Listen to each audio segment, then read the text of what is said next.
السلام علیکم ورحمۃ اللہ وبرکاتہ۔ صلی اللہ علی محمد صلی اللہ علیہ وسلم۔ مدینے قافلے جاتے ہیں میں بھی جاؤں گا، حضور کتنے ہی آتے ہیں میں بھی آؤں گا۔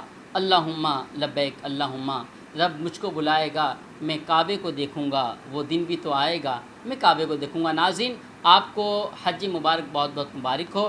آج کے پروگرام تذکرہ حج میں ہوں حافظ محمد علی نقشبندی برکاتیہ آپ کو محبت و برا سلام پیش کرتے ہیں، اور الحمدللہ ہر بار کی طرح اس بار بھی حج کے موقع پہ مہمان عالم دین خطیب اہل سنت سرمایہ اہل سنت جناب حضرت علامہ مولانا قاری محمد زبیر رضا قریشی صاحب دامت برکاتہم العالیہ، خطیب و امام مرکزی جامع مدینہ جامع مسجد لطیف آباد نمبر 11۔ آج آپ نے ہمیں وقت عطا فرمایا، چلتے ہیں اور گفتگو کا آغاز کرتے ہیں۔ السلام علیکم ورحمۃ اللہ۔ وعلیکم السلام ورحمۃ اللہ وبرکاتہ۔ علامہ صاحب آپ خیریت سے ٹھیک ہیں؟ الحمدللہ رب العالمین علی کل حال۔ آپ سنائیے خیریت سے؟ ٹھیک ہے الحمدللہ رب العالمین۔ علامہ صاحب تذکرہ حج کے لیے الحمدللہ ہم حاضر ہوئے تھے، تو میں چاہوں گا آج تذکرہ حج ہو جائے۔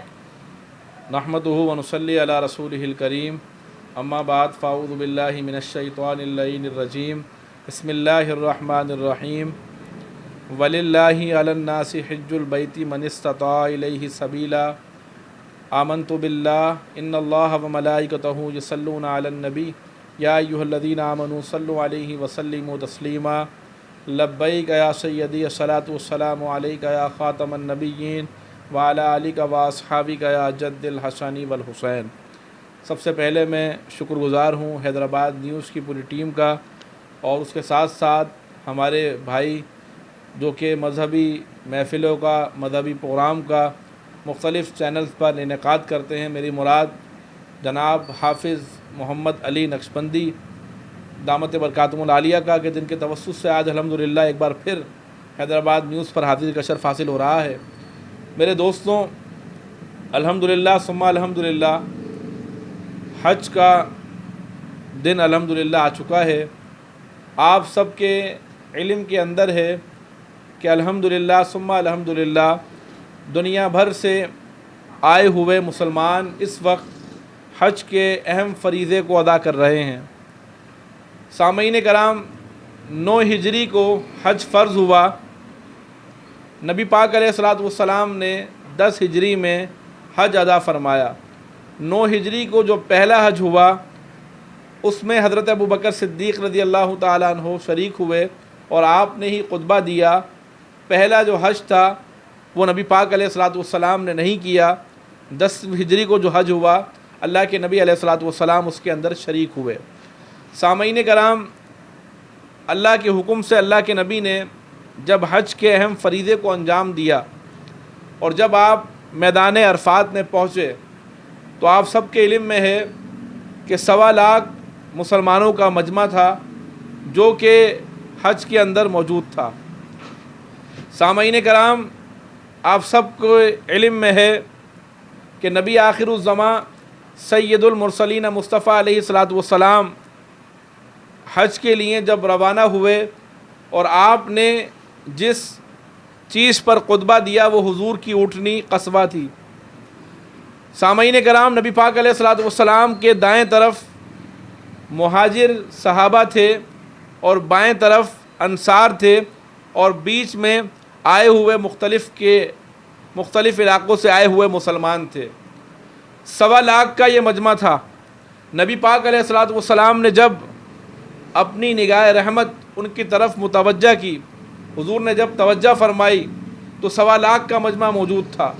سامعین کرام، سب سے پہلے میں آپ کو بتانا چاہتا ہوں، یہ جو 1.25 لاکھ کا مجمع تھا، یہ نبی پاک علیہ الصلوۃ والسلام کی 23 سالہ دین کی محنت کا نتیجہ تھا۔ 10 سال اللہ کے نبی علیہ الصلوۃ والسلام نے مکۃ المکرمہ کے اندر اعلان نبوت کے بعد جو تبلیغ کی، اگر کبھی موضوع ملا تو اس پر انشاءاللہ تفصیل سے بات کریں گے۔ میرے دوستوں، مکی زندگی صبر و استقامت سے میرے آقا کی بھری ہوئی ہے۔ اللہ کے نبی علیہ الصلوۃ والسلام نے تبلیغ کو جاری رکھا۔ حکم الہی ہوا کہ اب ہجرت کر لیجئے، مدینہ منورہ تشریف لائے۔ 27 غزوہ کے اندر جو اللہ کے حکم پر جہاد کے لیے ہوئے، اللہ کے نبی علیہ الصلوۃ والسلام 10 سالہ جو مدینہ کی زندگی ہے، اللہ کے نبی نے 13 سال مکے میں گزارے اور 10 سال مدینے کے اندر گزارے، اور وہ پورے کے پورے جو تبلیغ کے ثمرات تھے وہ حجۃ الوداع کے اندر نظر آئے، جب 1.25 لاکھ کا مجمع مسلمانوں کا وہاں پر موجود تھا۔ اللہ کے نبی علیہ الصلوۃ والسلام نے سب سے پہلے حمد و ثنا کی، اور حضور علیہ الصلوۃ والسلام نے اس کے بعد تمام مسلمانوں سے فرمایا کہ اے مسلمانوں، یاد رکھو اللہ تبارک و تعالیٰ نے تمہیں مٹی سے پیدا کیا ہے، تم سب حضرت آدم علیہ السلام کی اولاد ہو، اور یہ بات یاد رکھو کہ کسی عربی کو کسی عجمی پر کوئی فضیلت نہیں، کسی عجمی کو کسی عربی پر کوئی فضیلت نہیں، کسی گورے کو کسی کالے پر کوئی فضیلت نہیں۔ اللہ کے نبی علیہ الصلوۃ والسلام نے حج کے اندر مساوات کا حکم دیا، اور میں یہاں پر ایک اور بات کہنا چاہتا ہوں۔ اللہ کے نبی علیہ الصلوۃ والسلام نے سب سے پہلے سود ختم کروائے، حضور نے زمانہ جاہلیت کے تمام سود کو ختم کروایا۔ اور میرے دوستو یاد رکھیے گا، پاکستان کے اندر اگر آپ یہاں کے معاشی حالات کو بہتر کرنا چاہتے ہیں تو یاد رکھیے گا اس ملک سے سود کے نظام کو ختم کریں۔ جب آپ سود کے نظام کو ختم کریں گے تو پھر یہ ملک انشاءاللہ تبارک و تعالی ترقی کرے گا، عروج پائے گا۔ آج اس ملک کی جو پس حالی ہے، اس ملک کے اندر جو نفسا نفسی کا عالم ہے، اس ملک کے اندر جو بے سکونی ہے، اس ملک کے اندر جو بے قراری ہے، بے برکتی ہے، اس کی وجہ میرے دوستوں یہ ہے کہ نبی پاک علیہ الصلوۃ والسلام نے خطبہ حجۃ الوداع کے اندر سب سے پہلے جس نظام کو ختم کیا تھا وہ سود کا نظام ہے۔ اور آج تک جو ملک رسول اللہ کے نام پر آزاد ہوا، جو اسلام کے نام پر آزاد ہوا، آج بھی اس ملک کے اندر سود کا نظام موجود ہے۔ تو خطبہ حجۃ الوداع کا سب سے پہلا درس یہ تھا کہ سود کو ختم کیا جائے۔ میرے دوستوں دوسرا، اللہ کے نبی علیہ الصلوۃ والسلام نے مساوات کا درس دیا۔ آج ہم دیکھیں کہ ہم لوگ لسانیت پر لڑ رہے ہیں، ہم لوگ قوموں پہ لڑ رہے ہیں کہ جناب فلاں مہاجر ہے، فلاں سندھی ہے، فلاں پٹھان ہے، فلاں پنجابی ہے۔ یاد رکھیے گا میرے دوستوں، نبی پاک نے مساوات کا درس دیا، اور سب سے بڑا جو عمل ہے وہ نماز کا عمل ہے کہ ایک ہی صف میں کھڑے ہو گئے محمود و ایاز، نہ بندہ رہا نہ بندہ نواز۔ اور یہی حج کا درس ہے، یہی حج کا درس ہے۔ ایک شاعر نے، جو کہ نام ان کا ادیب ہے، انہوں نے بڑے اچھے انداز میں اس کی شاعری کی تھی۔ انہوں نے کہا تھا کہ یہ مہاجر کی ہے صف اور یہ پختون کی، سندھی کی، جدا پڑھ کے دکھاؤ تو کسی شہر کی مسجد میں کبھی ایسی نماز، حرم پاک میں یا روزہ عرفات میں کیوں شان ملاتے ہو، وہاں کرتے نہیں رنگ کا اور نسل کا تم اپنی شعار۔ آپ دیکھیں، آپ حج کے اندر سب لوگ شریک ہیں، مختلف ممالک سے آئے ہوئے ہیں، نہ کوئی پاکستانی ہے نہ کوئی یمنی ہے، سب کا ایک ہی نعرہ ہے، لبیک اللہم لبیک لا شریک لک لبیک ان الحمد والنعمت لک والملک لا شریک لک۔ تو حج کا اجتماع یہ دعوت فکر دے رہا ہے پوری دنیا کے رہنے والوں کو کہ ہمارا تعلق کسی زبان سے نہیں ہے، ہمارا تعلق لسانیت سے نہیں ہے، ہمارا تعلق قومیت سے نہیں ہے، ہمارا تعلق صرف اور صرف ایک ہی بات سے ہے، وہ یہ ہے کہ لا الہ الا اللہ محمد رسول اللہ۔ اللہ کے نبی علیہ الصلوۃ والسلام نے، میں اہم باتیں آپ سے کر رہا ہوں، اللہ کے نبی علیہ الصلوۃ والسلام نے فرمایا کہ عورتوں کے معاملے میں اللہ سے ڈرو، عورتوں کے حقوق کو پورا کرو۔ آج میرے دوستوں، ہم بڑے افسوس کے ساتھ کہتے ہیں کہ ہمارے یہاں پر لوگ بیویوں کے حق کھا جاتے ہیں، ان کا مہر ادا نہیں کرتے، انتقال کے بعد بیوی بیوہ ہو جاتی ہے، وراثت میں سے اس کو حصہ نہیں دیا جاتا، بہن کا حصہ ہم لوگ کھا جاتے ہیں۔